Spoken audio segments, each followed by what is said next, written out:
people, Rajya Sabha, Council of the State, Rashtrapati are President of India. पूरे parliament में 788 seats हैं, जिसमें लोकसभा की 543, राज्यसभा की 245 सीट्स हैं। अब जो प्रेजेंट में देखा जा रहा है कि आजकल की जो युवा पीढ़ी है वो इन सब चीजों से वंचित है। बस उनको सिर्फ इतना पता है कि पार्लियामेंट होता है जिसमें डिसीजंस लिए जाते हैं। तो इन्हीं सब चीजों को मद्देनजर रखते हुए ह्यूमैनिटीज डिपार्टमेंट के द्वारा एक पार्लियामेंट प्ले करवाया जा रहा है, जिससे आप सभी को संसद भवन की जानकारी मिलेगी। इस प्ले की मुख्य भूमिका लोकसभा की है और इसमें दर्शाए गए कैरेक्टर वो है हमारे परम सम्माननीय प्रधानमंत्री Narendra Damodar Das Modi ji, home minister, defence minister, finance minister, health minister and education minister, जो कि लोकसभा में घटित कुछ बातों को, कुछ क्षण को आपके सामने दर्शाएंगे। After this play, I am going to ask you 5 questions. Please listen this carefully. Now, I would like to invite all of the ministers. Please come. There shall be a round of applause.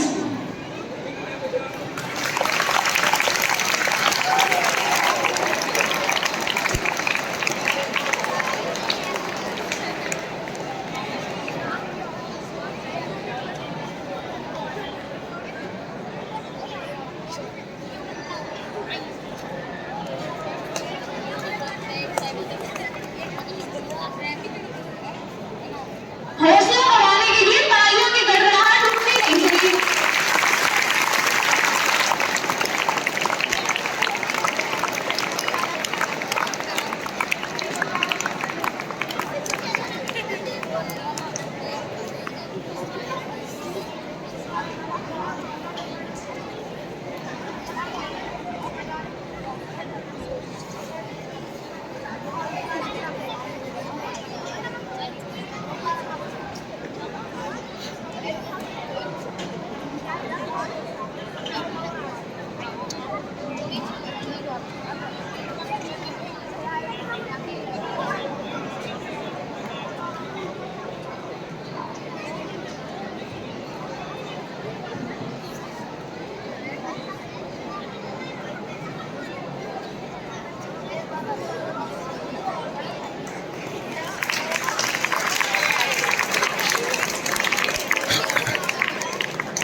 अभिनंदन करती हूँ तथा नए सत्र में आप सभी का स्वागत करती हूँ।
in Hindi, please.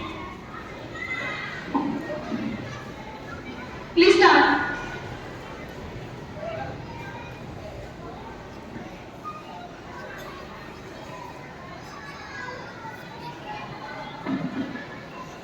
मैं सौरभ गुरुग्राम लोकसभा क्षेत्र से ईश्वर की शपथ लेता हूँ कि मैं स्थापित भारत के संविधान के प्रति सच्ची श्रद्धा और निष्ठा रखूंगा तथा जिस पद को मैं ग्रहण करने वाला हूँ उसके कर्तव्यों का श्रद्धापूर्वक निर्वहन करूंगा।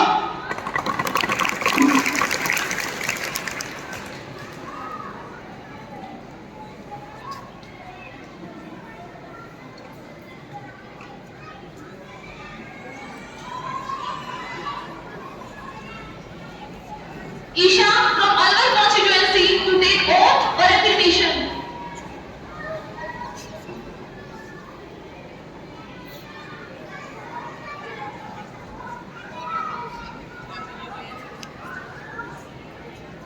In which language would you like to take oath, ma'am? In Hindi, please. Please start. मैं ईशा चौहान लोकतंत्र क्षेत्र से मैं ईश्वर की शपथ लेती हूँ कि मैं विधि द्वारा स्थापित भारत के संविधान के प्रति सच्ची श्रद्धा और निष्ठा रखूंगी तथा जिस पद को मैं ग्रहण करने वाली हूँ उसके कर्तव्यों का श्रद्धापूर्वक निर्वहन करूंगी। Thank you.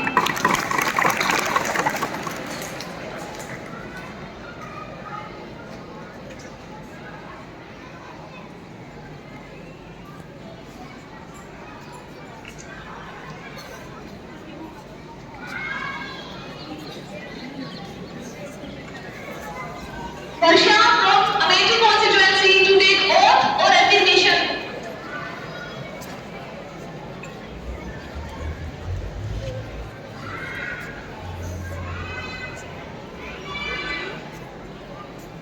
In which language would you like to take oath, ma'am? In English, please. Please start.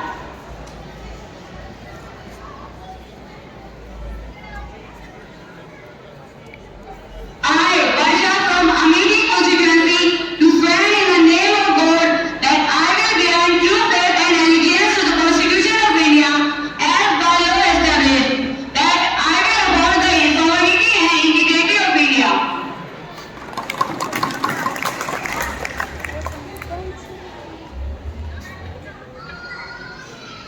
That's all.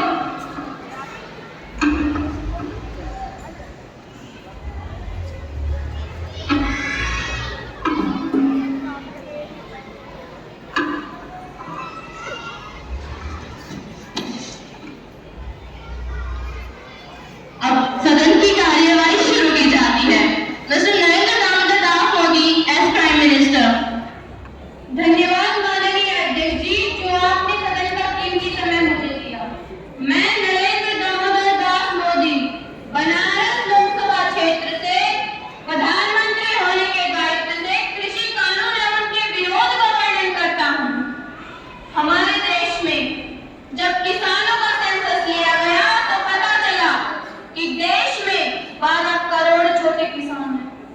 क्या इन किसानों के प्रति हमारा कोई दायित्व नहीं, कोई जिम्मेदारी नहीं? क्या इनको देश के केंद्र के रिकॉर्ड में रखना पड़ेगा कि नहीं रखना पड़ेगा? माननीय अध्यक्ष जी, ये सवाल हमारा नहीं, ये सवाल हमारे लिए माननीय चौधरी चरण सिंह जी छोड़ कर गए हैं और अगर हमें उन्हें सच्ची श्रद्धांजलि अर्पित करनी है तो इस सवाल के जवाब को ढूंढना होगा। हमें इन किसानों के लिए जब भी मौका मिले कुछ करने का हमें करना चाहिए। माननीय अध्यक्ष जी, क्या कृषि में निवेश बढ़ाना, किसानों को आधुनिक टेक्नोलॉजी देना, उनके उत्पाद को अंतर्राष्ट्रीय बाजार पर पहुंचाना गलत है? बिल्कुल गलत नहीं है, बल्कि आवश्यक है। धन्यवाद। Any question from opposition? माननीय अध्यक्ष जी, मैं राहुल गांधी प्रधानमंत्री जी का विरोध करते हुए कहना चाहूंगा।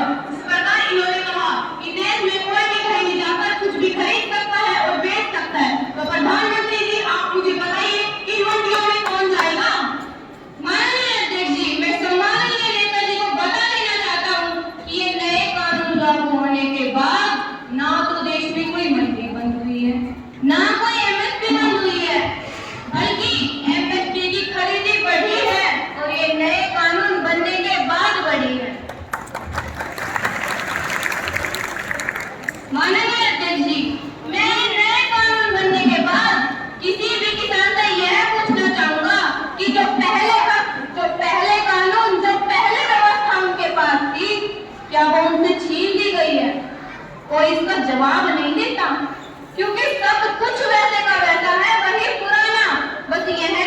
अतिरिक्त विकल्प व्यवस्था है और वो भी क्या कंपल्सरी है। अरे किसी कानून का विरोध तो तब होता है जब वो कंपल्सरी हो, जबरदस्ती हम पर थोप दी जाए, और ये तो ऑप्शनल है, और जहाँ ऑप्शन हो वहाँ तो विरोध का कारण ही पैदा नहीं होता। धन्यवाद। Any other question? माननीय अध्यक्ष जी, मैं प्रधानमंत्री जी का विरोध कर पूछना चाहूंगी, क्या प्रदेश कम्युनिटी एक्ट को क्यों खत्म करना चाहते हैं?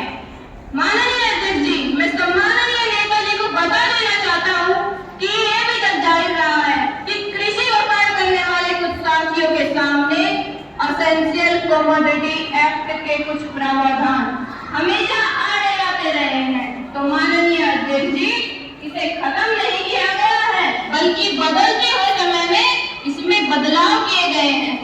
दालें, आलू, प्याज, खाद जैसी चीजों को अब इस एक्ट के दायरे से बाहर कर दिया गया है।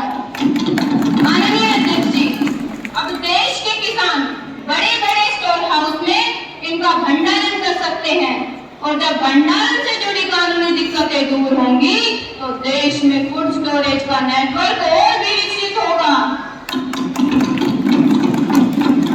भाई और बहनों, मैं देख रहा हूँ कि आंदोलन का एक नया तरीका है।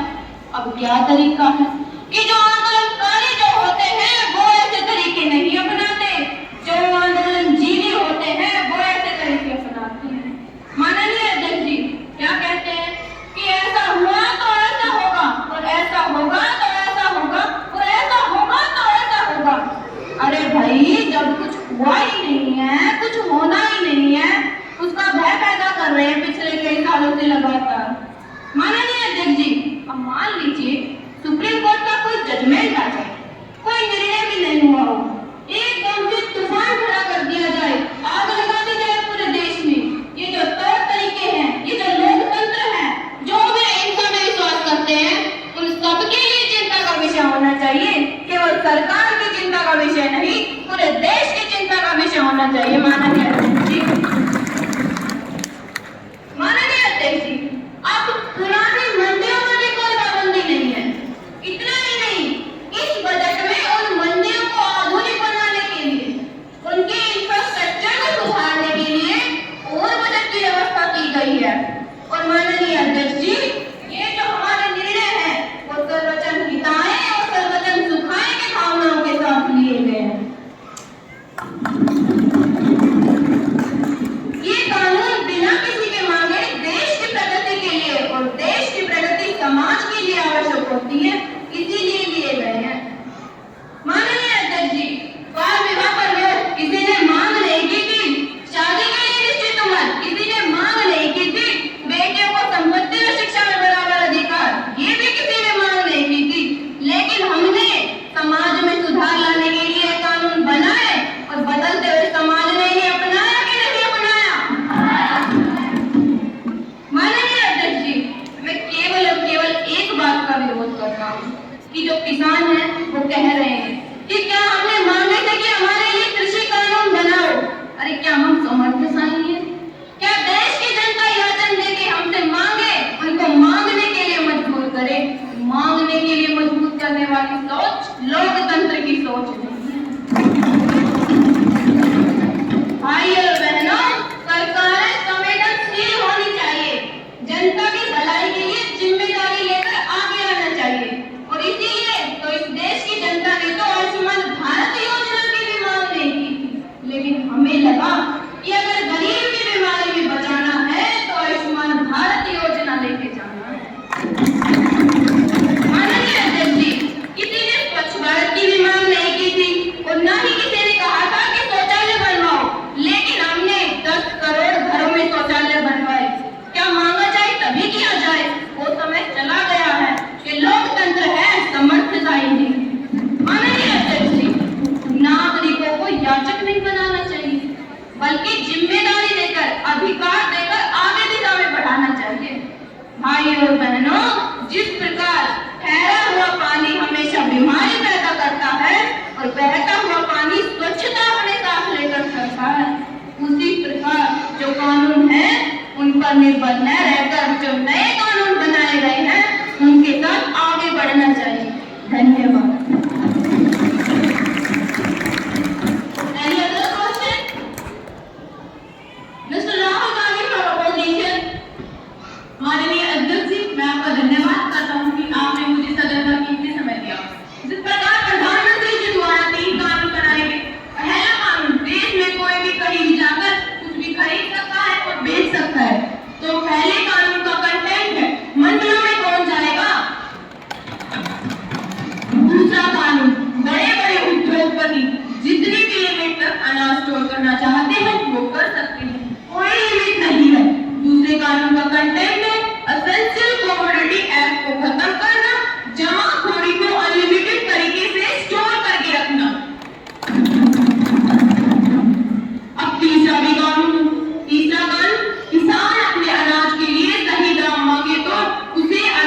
मैं दूसरे कानून के इंटेंट की बात करता हूँ।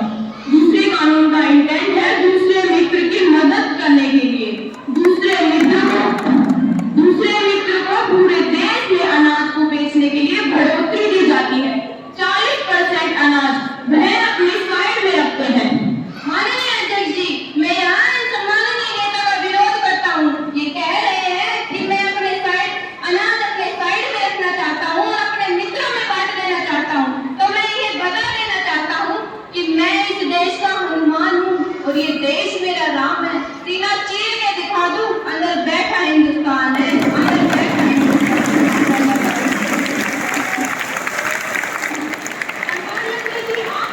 आपने 3 ऑप्शन दिए। हाँ, मैं मानता हूँ आपने 3 ऑप्शन दिए। पहला भूख, दूसरा बेरोजगारी, तीसरा आत्महत्या। इससे आप पैसों के बल पर किसानों को पीछे हटाना चाहते हैं। ऐसा नहीं होगा। हमारे किसान अपनी जगह से 1 इंच भी हटने वाले नहीं हैं। 40% लोग इंडिया में एग्रीकल्चर पर डिपेंड है। 40 लाख करोड़ का व्यवसाय होता है। इसमें किसानों का कितना फायदा आप बता सकते हैं? नहीं। 40% यहाँ एग्रीकल्चर इंडिया जो रीढ़ की हड्डी माना जाता है, उसके टुकड़े टुकड़े कर अपने मित्रों को बांट दिए जाए। माननीय अध्यक्ष जी, मैं इनको विरोध करता हूँ। अब राहुल गांधी जी से मैं पूछना चाहता हूँ कि अब ये शब्द पर कटाक्ष कर रहे हैं। इनको किसानों की इतनी चिंता लगी है, परंतु मैं इनसे पूछना चाहूंगा कि इनकी किसानों के प्रति चिंता कब कहाँ चली गई थी, जब कांग्रेस ने 6 दशक तक शासन किया था। हाँ, हम मानते हैं हमारी पार्टी से गलती हुई है, पर आप ये 3 कृषि कानून लगाकर इन किसानों पर क्यों अत्याचार कर रहे हैं? माननीय अध्यक्ष जी, मैं इन्हें बता देना चाहता हूँ, जैसा कि मैंने पहले भी कहा कि ये कृषि कानून जबरदस्ती नहीं है, ये ऑप्शनल है, ये किसी के लिए बंधन नहीं करता। ये 3 कृषि कानून आपने अपने मित्रों के लिए बनाए हैं, किसान के लिए नहीं।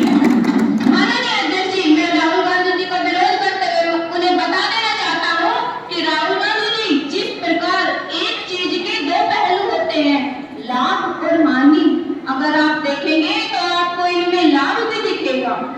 जिन छोटे किसानों को हर बार पीछे छोड़ दिया जाता था, ये कृषि कानून उन्हें बढ़ावा देने के लिए बने हैं, मेरे और मेरे मित्रों के लिए नहीं।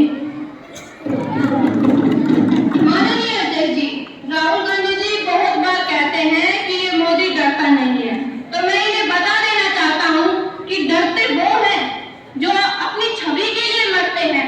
अरे मैं तो हिंदुस्तान की छवि के लिए मरता हूँ, इसीलिए किसी से नहीं डरता हूँ। धन्यवाद।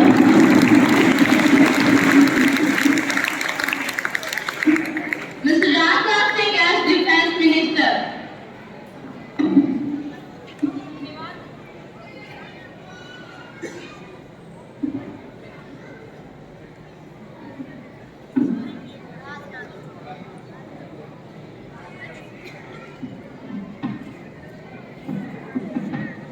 धन्यवाद अध्यक्ष महोदय, आपने इस सदन का कीमती समय मुझे दिया।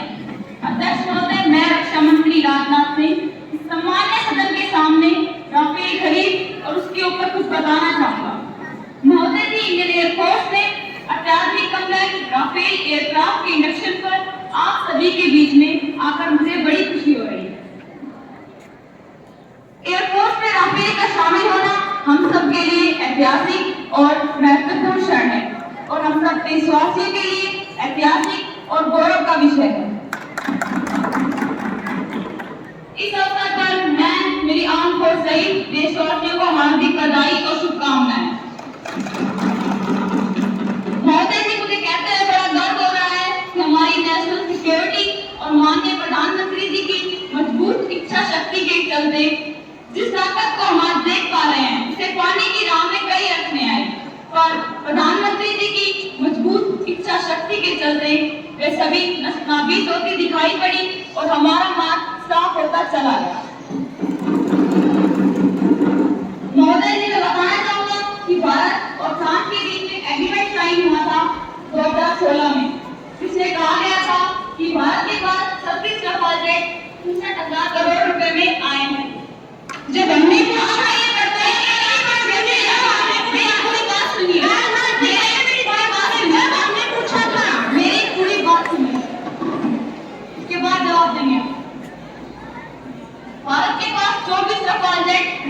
महीने में आए हैं और बचे हुए 2022 तक भारत पहुंच जाएंगे। धन्यवाद।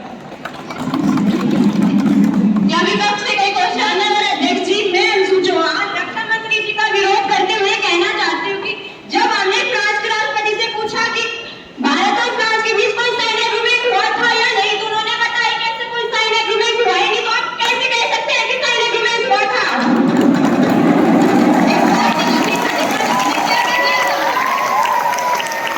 लगाए गए आरोप पर दोनों देशों को बयान जारी करना पड़ा और दोनों देशों को खंडन भी करना पड़ा।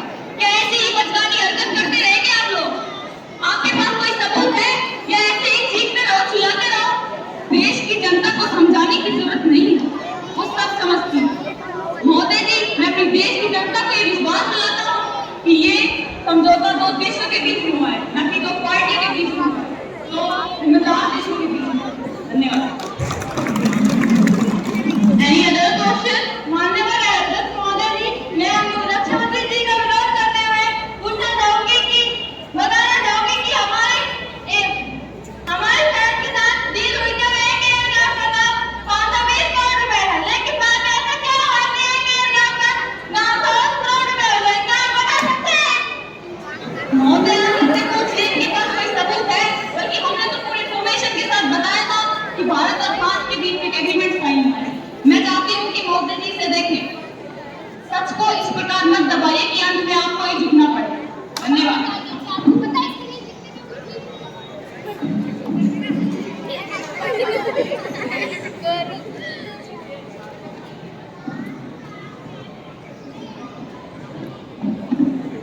अब आप बताइए, क्या आपको पता है कि डील कितने में हुई थी?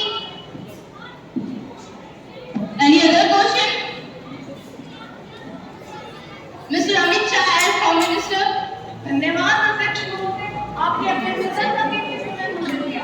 मैं गृह मंत्री अपने सम्मानीय सदन के सामने एक संकल्प और बिल लेकर आया हूँ, बिल 370, और इसके बारे में कुछ बताना चाहता हूँ। मैं तो बताना चाहता हूँ, उस पर कई सदस्यों ने व्यक्त की है और कुछ ने अपने विचार रखे, कुछ मैं अपनी पार्टी की विचारधारा की लाइन को भी करते हैं।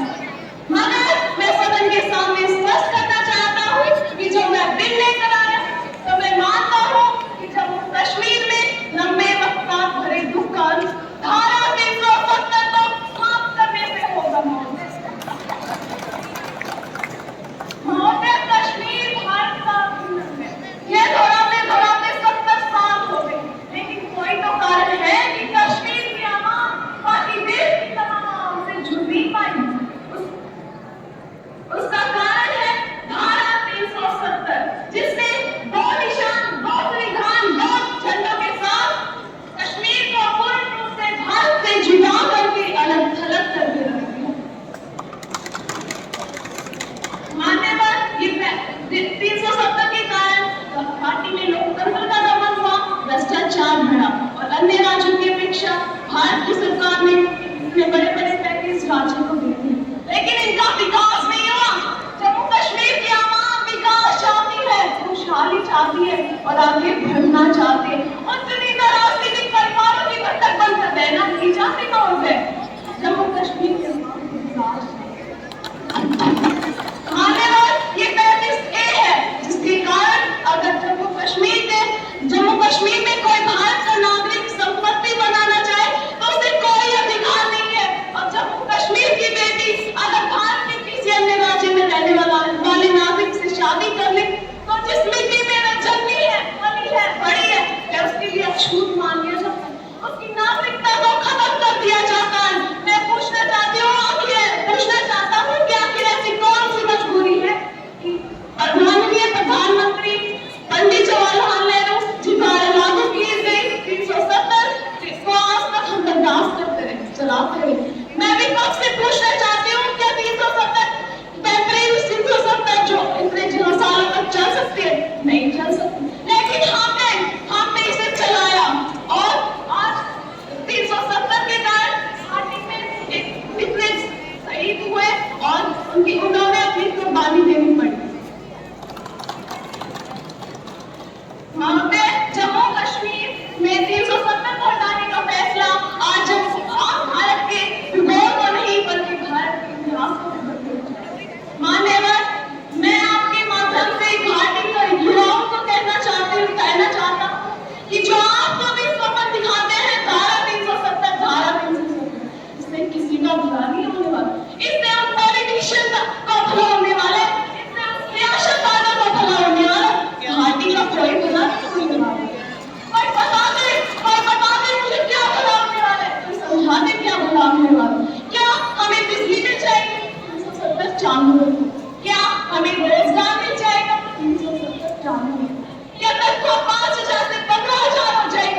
ऐसा कुछ नहीं।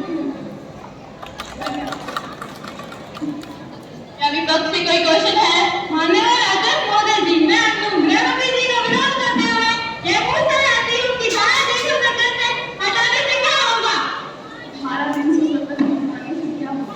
महोदय, मैं भारत देश को बताना चाहूंगा कि देश का विभाजन हुआ, पाकिस्तान से भी आश्रित लोग आए, कुछ जम्मू कश्मीर गए, कुछ पंजाब गए, कुछ गुजरात गए, लेकिन जो जम्मू कश्मीर गए उनको आज तक वहाँ की नागरिकता नहीं मिली। वो वहाँ काउंसिलर तक नहीं बन सकते।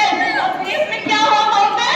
देश में दो प्रधानमंत्री पाकिस्तान से आने वाले शरणार्थियों ने दी, श्री मनमोहन सिंह और श्री गुरजान दास।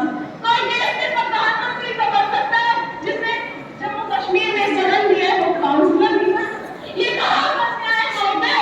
मैं पूछना चाहता हूँ कि ये कहाँ का न्याय है? Any other question? माननीय अध्यक्ष महोदय जी, मैं अंशु चौहान रक्षा गृह मंत्री जी का विरोध करते हुए उनसे पूछना चाहती हूँ कि धारा 370 को हटाने से पहले हमें पाकिस्तान से पूछना चाहिए था। कश्मीर का राज अल्लाह पे सबसे समझ नहीं पाता है। अरे कराची को संभाल नहीं पाया, कश्मीर के लिए चिल्लाता है। और पाकिस्तान से पूछना चाहिए, जिसने हमारे कश्मीर को हमसे अलग कर दिया, पाकिस्तान से पूछना चाहिए। अगर आपको सही लगाव है पाकिस्तान से तो आप वहीं सेटल हो जाइए, हम नहीं रोकेंगे आपको।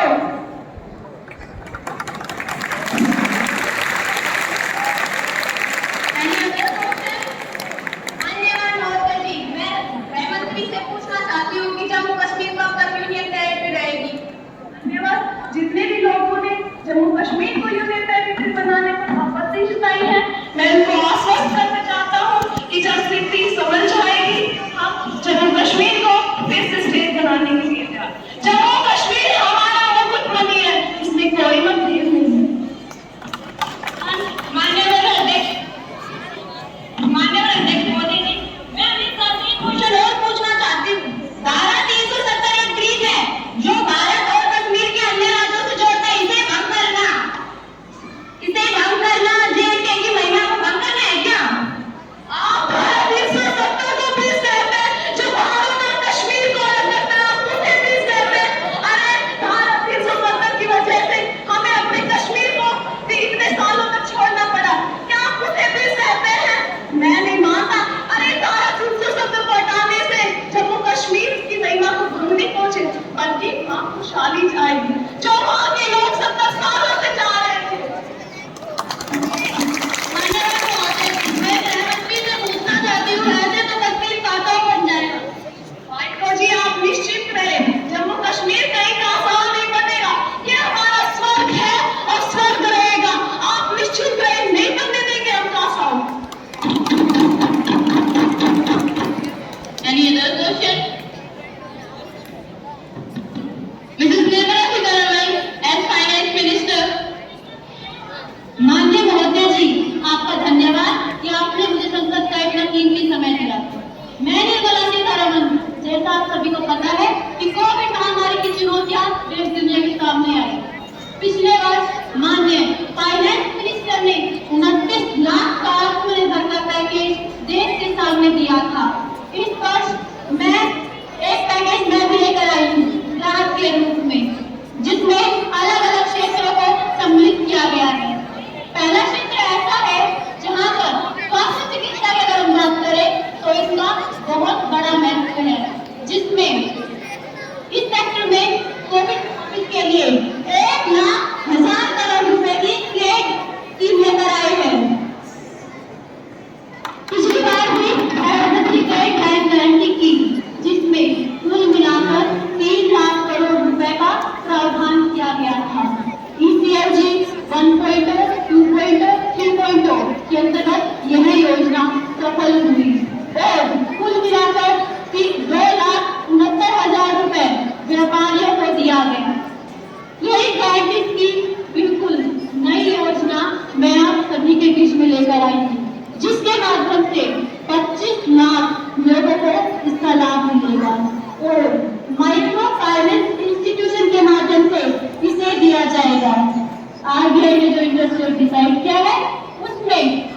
5% कम होगा तो इससे भी उधारकर्ताओं को लाभ मिलेगा।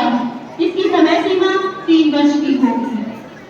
विदेशी पर्यटकों के लिए जैसे ही वीजा की अनुमति मिली शुरू होगी, उसमें पहले 5 लाख जो टूरिस्ट हिंदुस्तान आएंगे उनका वीजा शुल्क नहीं देना पड़ेगा। धन्यवाद। Any question from opposition? माननीय अध्यक्ष जी, मैं राहुल गांधी निर्मला सीतारमण जी से पूछना चाहूंगा, मैं जो टूरिस्ट वीजा की आप बात कर रही है, क्या उसकी शुरुआत कब तक होगी और एंड कब तक होगी? क्या कोरोना टाइम में फ्री वीजा देना क्या है सही टाइम है उसके लिए? माननीय मोदी जी, यह योजना 31 मार्च 2022 तक या 50,000 वीजा जारी होने तक इनमें से जो भी पहले हो तक लागू रहेगी। 2019 में लगभग 1,93,00,000 पर्यटकों ने भारत का दौरा किया था।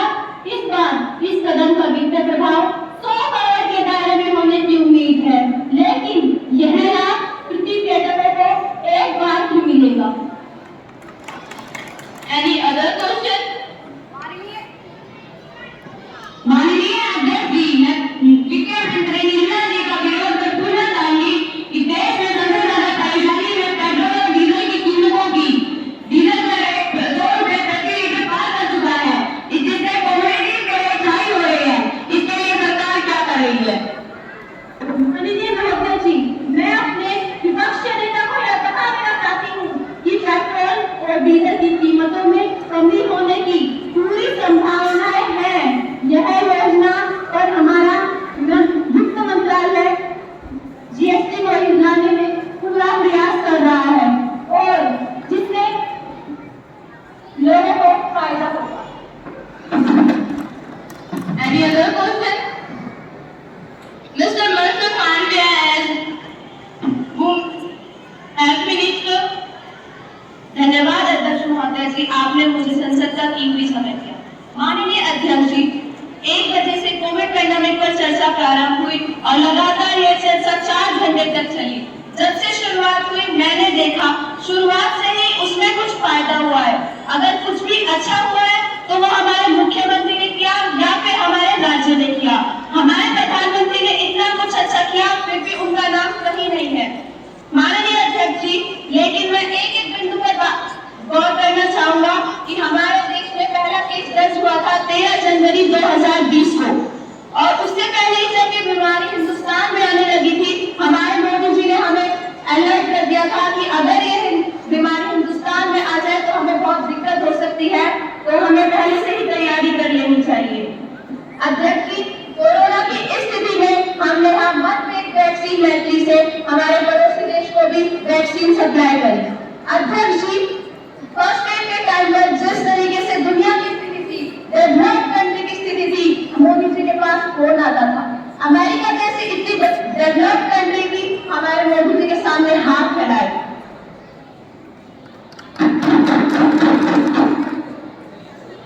दूसरे देशों में हमारे भारत के ऐसे टाइम पर भी हमने वैक्सीन सप्लाई करी, तो हमने हाइड्रोक्सीक्लोरोक्विन, अजीथ्रोमाइसिन और पैरासीटामोल दी।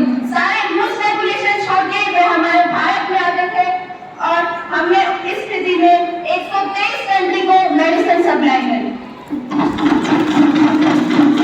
भारत के लिए बहुत गर्व की बात है और इनमें से 64 कंट्री ने हमारे भारत के प्रधानमंत्री को किसी ने कॉल करके थैंक यू कहा तो किसी ने ट्वीट करके थैंक यू कहा। हमने बहुत प्राइड महसूस किया और हमें यह भी याद रख लेना चाहिए कि हम वासुदेव कुटुंबकम की संस्कृति में मानने वाले लोग हैं और तभी हम अपने घर में प्रवेश करते हैं तो हमारे प्रवेश द्वार पर लिखा होता है शुभ और लाभ। हम अपने लाभ की बात करते हैं, दूसरों का भी भला होना चाहिए और हमारा भी भला होना चाहिए। और ये बात जागरूक करने वाले हमारे देश में व्यक्ति है जिनका नाम है मोदी जी। माननीय अध्यक्ष जी, अब जो हमारे देश में कोविड वैक्सीनेशन प्रोग्राम चल रहा है उसके बारे में आपको कुछ बताना चाहूंगा कि इसमें हमने पहले वैक्सीन तय करी थी कि हम हेल्थ केयर वर्कर्स को लगाए। उसके बाद सेकेंड फेज शुरू किया 2 फरवरी को, उसमें हमने फ्रंट लाइनर को चूज किया। उसके बाद हमने 60 अबव को चूज किया। फर्स्ट अप्रैल से हमने 45 अबव को चूज किया। धन्यवाद। क्या विपक्ष से कोई क्वेश्चन है?